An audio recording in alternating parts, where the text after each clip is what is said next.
So yun na nga mga kaibigan, no.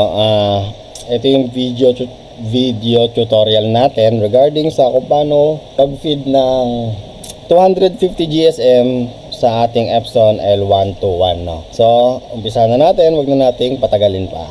So ito nga, meron na tayong naka-ready dito na calling card. Ito yung calling card ko dati na nagpagawa. So kapag meron ka ng ganyan, meron ka ng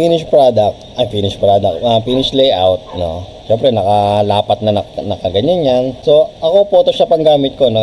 Hindi ko po alam kung ano pong gamit yung app. Yung iba kasi Word. So hindi ko alam kung meron din settings ito sa Word, okay? Hanapin nyo na lang po kung meron doon. Okay, punta tayo ng resetter mode. Punta lang tayo, hanapin ko lang yung resetter natin. Run as administrator nyo po yung resetter nyo ng Epson L120. Okay, tapos select nyo lang yung port. Ayan, akin nasa 1. Tapos nun, punta kayo ng particular adjustment mode. Ayan. Punta kayo ng ink charge mga kaibigan. Ink charge. Wala na po kayong ibang gagalawin dito. Wala na kayong ibang pipindutin. Ganyan lang po yan. So ngayon, ang pipindutin nyo lang po paper feed. Pero bago nyo pindutin ang paper feed na to, make sure po mga kaibigan, make sure na meron na nakasalpak na bond paper doon sa L121 nyo. Bond paper lang po. Kung anong size ng calling card nyo, eto, kung anong size na ito, di ba A4 naman madalas ang calling card natin na ginagamit. So A4 din po ang gagamitin yung size na bond paper. Kasi hindi pwedeng long kasi magkaiba ang size ng width ng long bond paper o short bond paper doon sa A4 size. Okay? So dapat pareho po yun mga kaibigan. Importante yun. Baka magka-problema ka once nag-feed ka. Baka hindi pumantay. So anyway, kapag meron ka na nakasalpak dyan mga kaibigan na bond paper doon sa L121, pindutin mo lang po ito. Pero ipapakita ko dun sa inyo sa actual dito sa cellphone video natin, no? Wala tayo na bond paper mga kaibigan. So ito na nga mga kaibigan, no? Nakalagay na sa printer natin yung bond paper. Bond paper lang po ito mga kaibigan, no? Salpak nyo lang ganyan, syempre adjust nyo na yan. So yung usual na ano lang, lagay nyo lang, no? Tapos i-click nyo na po yung paper feed, ayun o. Click nyo na po yung paper feed. Pag click nyo yan, ayan, napindot na po natin. Ito tayo sa taas. Ayan po. O, gumalaw na ngayon yung printer natin. Ayan o. Nakainin yan. Ayun. Ayun, o, kinain niya. Pero huminto siya mga kaibigan, no? Hanggang dyan lang po talaga yan. Nag-feed lang po talaga siya. Nag-feed lang na ganon.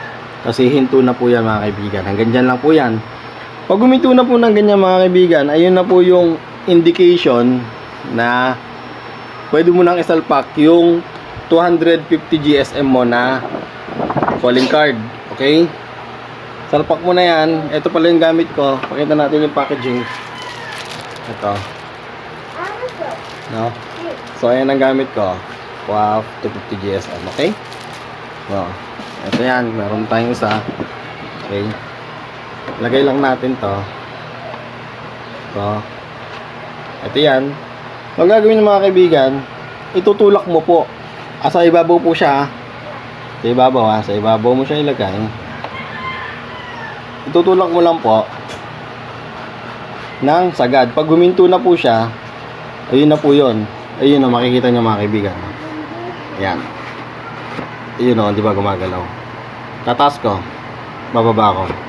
Di ba, ayun o. Di ba, nagkakaroon ng changes. Hanggang dun lang po yan, mga ayun o. Tinaas ko, baba ko, yun o. Hanggang dun lang yun. Okay? So, hanggang dyan lang siya mga kaibigan o. Ayun, hanggang dun lang. Okay? Pag huminto na po dun yun, okay na po yun. Hanggang dun na lang po nun. Okay? So, balik na tayo sa ating Photoshop.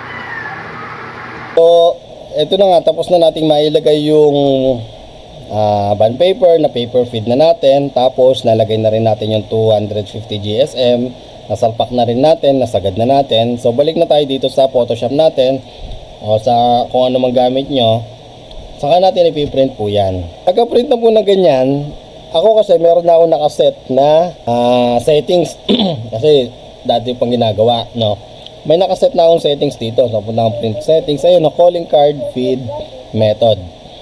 Ang gamit ko dyan, ang nilagay kong size, yung width ng A4, 8.27. Tapos, yung paper height niya is 13. Pwedeng 15 yan mga kaibigan, walang problema, 13 or 15. Okay, para humaba. Kasi nga, nag-feed na tayo gamit ang resetter. Okay, tapos sinalpak na natin agad yung 250 GSM na calling card. Okay, so kaya kailangan mas mahaba to sa size ng A4 size. Okay, so ayun na yon. Pagkatapos nyan, ito naman tayo dito mga kaibigan, no? Ito yung sinasabi ko, no? Hindi ko alam kung merong settings si Word, position and size. Okay, ito kasi the more na tinataasan mo to, kunyari 300, bumababa siya. Di ba nga nakapag-feed na tayo mga kaibigan doon, na-feed na natin. So dapat ma-adjust mo rin to. Okay, so nag-uumpisa pa lang kayo ngayon, so dapat gawa na kayo ng settings nyo para ayun na yung gagamitin nyo lagi. Okay, ako pwedeng 250 dyan. Okay, or meron din akong naka-set na ito, okay na ko, ayan, in-screenshot ko yan. Ay, nakagandaan sa Photoshop, masasave mo rin yung settings mo. Yung top ko 0.236. Okay, 0.236, Control P, 0.236. Ayan, okay. Pero pwede rin yung mga kaibigan, kasi yung 250 is binababa niya yung, tignan nyo, pag ginawa kong 250 yan, bababa yan, bababa. Okay lang po yan mga kaibigan, no? Okay, ang ibig sabihin lang nun, hindi mapuputol to, hindi mapuputol tong calling card mo, no? Binaba niya. So sa atin pwede na yung 236. So ipiprint na natin yan. Lagay natin 236. Okay, so ayun na siya. So pagkatapos nyan, piprint na natin yan. So pakita natin sa cellphone. Pasensya na mga kaibigan, na may customer kasi kanina. Piprint na natin tong calling card. Print. Ayan, print na natin. Punta tayo dito. Ayun, diba mga kaibigan rin, no? Diba? Sakto siya. Okay, hindi siya putol. Ayun. Gets? Ganyan yan. Malalaman mong putol yan mga kaibigan kapag nag-print doon sa bond paper. So dapat hindi siya magpe-print sa bond paper. Magpe-print siya doon sa calling card paper na inilagay mo, hindi sa bond paper, mga kaibigan. So ayun na siya, diba? Okay. Parang hindi ko yata na-off yung mirror. Naka-mirror yata to. Anyway, dapat di naka-mirror. Tutorial naman to about sa feeding, hindi naman sa mirror, no? So cancel na natin para makita natin yung distance. Okay, cancel na natin, cancel na natin dito. Ayan. Tignan nyo mga kaibigan. Ayan, okay, yan ang sinasabi ko mga kaibigan, no? Meron siyang distance, di ba? So saktong sakto siya. Naka-mirror nga, hindi ko na off yung mirror. Anyway, ayan, saktong sakto siya. May allowance siya, hindi putol yung calling card natin. So pag natapos yan, tuloy-tuloy yan hanggang baba. So ang purpose doon, yung in-adjust natin kaninang height is para makapag-print siya hanggang dito. May allowance siya mga ganyan. Okay? So ganyan na siya mga kaibigan. So nakapag-feed ng maayos ngayon gamit ang 250 GSM na calling card paper. Calling card to mga kaibigan, ako.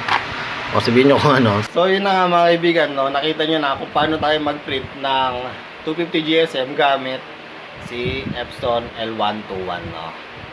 Sana meron kayong natutunan sa ating video. I-rewind nyo ulit, i-play nyo, i-post nyo, pakinggan nyo, ay panoorin nyo pa ulit-ulit, tingnan nyo kung paano yung tutorial natin, no? Minabilis ko lang mga kaibigan, pasensya na, no? Actually sa totoo lang, take 2 ko na to kasi kanina nag-record na ako pero hindi naka-on yung OBS audio ko. Hanggang natapos yung buong video, mag-e-edit na ako. Pagtingin ko, walang audio. Eh, hindi ako sanay na nag-overlap ng voice. Gusto ko yung totoong boses sa galaw ng mouse ko, sa galaw ng window. Ang hirap kasi mag-overlap. Hindi ako nag-overlap ng audio. No? So, nag-take 2 ako, inulit ko ulit. Kaya, syempre, nakakapagod naman mag-video. Pero, ayun nga, wala tayong choice. Kailangan natin gawin yun para sa kaalaman ng iba. Okay? So, minabilis ko lang. Sana meron kayo natutunan sa ating munting video. Galing din to sa isang YouTube channel. Nakalimutan ko na eh. Pero sa atin, binigyan natin ng detalye. Binigyan natin ng konting kulay doon sa Photoshop. No? Kung anong ina-adjust sa Photoshop. Gawin nyo na lang po sa Word. Tulad sinabi ko, hanapin nyo na lang po kasi hindi ko rin alam kung saan banda ron sa Word, no? Kung may ganong klaseng settings, yung positioning and size, no? So yung mga kaibigan, hanggang sa muli, ito ang LSXP Solutions at sana mag-subscribe kayo sa ating channel. Salamat po, paalam.